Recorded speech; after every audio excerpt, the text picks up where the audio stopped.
Okay, welcome to another shop talk. Today we're going to be talking about the Voyager Nova drill press as promised. I'm going to do this in two parts because I've got some bits from Rui as well I'm quite excited about, but I've not had a chance to set them up or open them even. So I'll do that next week on a follow-up. Okay, so this is, you've seen if you watch my Instagram, this is the beach, spalted beach sort of book match coming out of the mould in a couple of days. It was done on Friday. You may see a few bits on Instagram, as I said. This is the English oak, really nice. This is ready for planer thickness in now. So the rest of the day I'm going to be doing this one, and the other one then I'll be putting them through the sander. These are almost ready for the orders. We'll go and see what else is going on.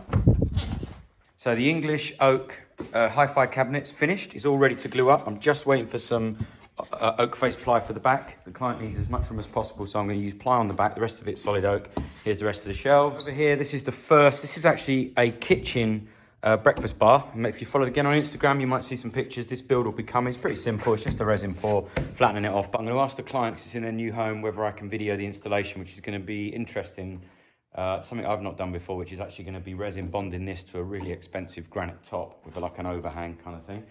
What I wanted to talk to you about today was this awesome machine, the Voyager DVR. Now, you know, I'll show you a little picture of the little Bosch drill press that I like. I've been using, you all guys have asked about it. So, you know how much I like that, and I was looking for a new drill, a pillar drill, whatever, and I was kind of thinking, what am I going to do? Because I didn't want to go to a belt drive, so I did a lot of research, and best I can find value for money for this kind of thing, and most features is without a doubt is this drill press. Is absolutely wicked. So there is lots of videos online taking you in depth. Now what I thought I'd do today is just show you, as normal with me, just a few bits why I picked this one, and then also some other bits that I'm really excited about. Just had a delivery from Rui, so I'll do a video next week on the Rui setup for the table. Now this is really good on this table, nice cast table, it's really big. Something I needed is the tilt, and this has all the tilt facilities so that you can do your legs and the bottoms of stools and stuff like that, and some nice angled. So that's really good, and probably good for metalwork, but quite hard to get the woodwork clamps on there. Now, Voyager do make a like a fence with some stops, which is pretty cool. But you know I love my Rui, and we've already got a lot of money invested in Rui clamps, hold downs, jigs, all kinds of stuff. So Rui make a silver, like a kind of stainless top, and it also has can have the little attachments on the end, so that you can have the table extensions, again, which I already have, so it kind of made sense. So I haven't opened that box yet. When I get into that later in the week, I'll show you next week. But let's just talk about the drill press for now. Pillar drill, some people moan about drill press when I say that. Let's talk about the pillar drill, show you what it does and why I picked it. First of all, it's pretty obvious. The first reason I picked this is because it has no belts on it. Now we have an old one, I know it's a little one over here, a little belt one. And to be honest, all that belt system's a nightmare. I know they do make better ones. Axminster make some cool ones as well, but I don't want to deal with belts. I love this digital drive system, the direct drive, which the Bosch has got. And this is obviously like a whole nother league, a whole nother level. So that was my first choice. It had to be a digital direct drive for me. That's what I wanted anyway. I'm going to be sharing this with my son. He's doing quite a lot of metalwork legs for me at the moment. And we're also fabricating, which I'm quite excited about, some garden furniture for next summer, which is going to be on a small scale, mass producing. So this thing's going to be chewing up loads and loads of 10mm holes for all of this patio garden furniture. So that was one of the reasons. We can both share it. I also don't like any drilling over there because I don't like iron filing. So this is where all the metalwork happens in the shop. So we needed a different drill anyway.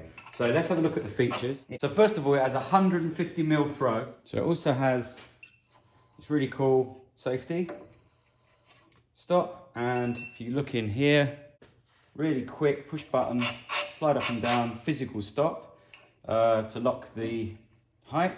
And as like a fine adjuster, a bit like a router kind of thing here. If you don't want to use the digital stop, you can actually quickly drop down a physical stop for the drill height. Now I've been using this on the green oak building. Just show you it eating through that, no problem, with a great big bit in it as well. Just kills it.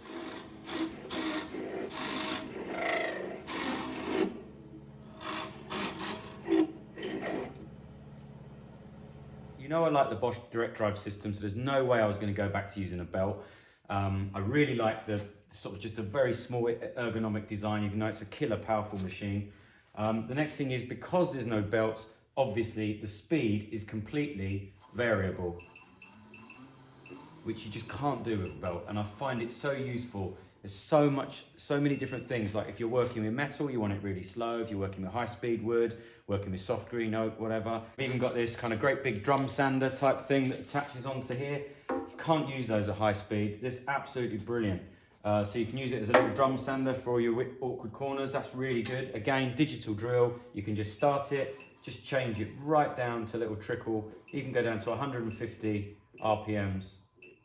Crazy, 140, 100 RPM. It's just turning. Out of all of the functions, the main reason behind me buying this is the variable speed and the fact that it's just direct drive from the motor, no belts and pulleys. Anyway, let's have a look through the menu system, because some people think it's maybe a gimmick, but I'm telling you it's not. Some of the stuff on this menu is awesome. So first of all, me and my son Will, I've got two different, few little settings here. He uses like 350 a lot. I use 1600 or 3000. So off straight away, without going into any menus, he can do a couple of slow settings. I can do a couple of fast. I'm doing the wood, he's doing the metal. So that's really good. Bang, 300, and then 1600, 3000. So quiet, so quiet. You can just hear it. It's crazy. Turn it off. So that's really good. You can do all your preset speeds here. They can be saved. And if we go into the menu system, I'll start from left to right. I'm not going to go through everything today. So first thing on the left is click on that. That's select the drill bit type. So what type? So if we say woodwork, whatever, Forstner bit, click on that. What size Forstner bit? This one is set to metric. It can switch between imperial and metric, but for the UK market, metric. So we could say we want 35mm hole. And it's going to say softwood, hardwood. Let's say we're doing it in a cabinet, ply, it could be softwood, or it could be doing it in oak, hardwood, like I'm going to be doing soon. Enter that, and now it's ready to drill at that speed for that correct drill bit, which takes all the thinking out of it. And I just really like that. I like that system. You know, I like my gadgets, and I really like that. It's cool. So go on to the next bit. This is, so user set depth. I'll get a drill bit, and I'll show you how that works. I'll take you through a quick example of the digital depth stop. One reason I like to use it on these kind of hinges, like the cabinet hinges with a soft close. This is a 40mm hole, and I believe it's 16mm deep. So all you're going to do is put the 40mm bit in there, tell the machine which bit you've got in there, then tell it when you want the bit to stop drilling, zero it, and you're off. And I'll show you that.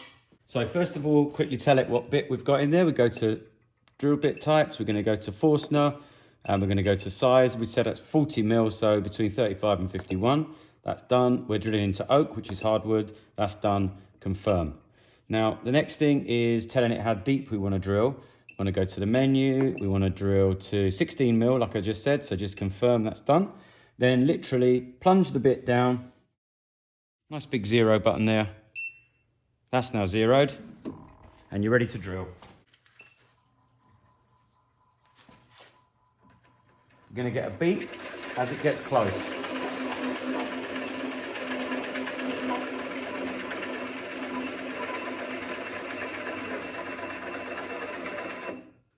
That's it finished. Says it's beeped, and then just clear that out. And there you've got perfect every time. And you've got no worries, like this is a 16mm, the cabinet I'm working on, for instance, is 22, so I don't really want any problems. So using the digital depth stop, there's no chance that's going to go wrong. Now while we're here, another cool feature which I really like, we go through the menu again, we go to third one along, self-start on. So you can see what happens, as I bring the piece down, it's still zero, so we're going to get another perfect 16mm deep hole. As I bring it down, starts to drill. Bring it down, one hand. It's beeping, if you can hear it, slowing down. And then it's finished. Back it off. And then we've got another perfect hole. Perfect. Really tight and accurate as well, because it's got a fantastic quill. It's no wobble as far as I can tell on it at all. So that's a really good feature. So again, it's going to start and it's going to stop. That is a fantastic feature. If you're doing lots of holes in a row or whatever, it's so good not having to keep pressing the button, taking one hand off the piece. So the next thing is advanced modes. Now, if you go into this mode, you've got pilot hole, tapping, and power spindle hold. Now, what I thought I'd do on these more advanced modes, when I've used the machine a bit more and I've got the clamp set up, because at the moment I haven't got the metalwork clamp, I'll go through those advanced modes next week on the video and show you some of the Rui gear.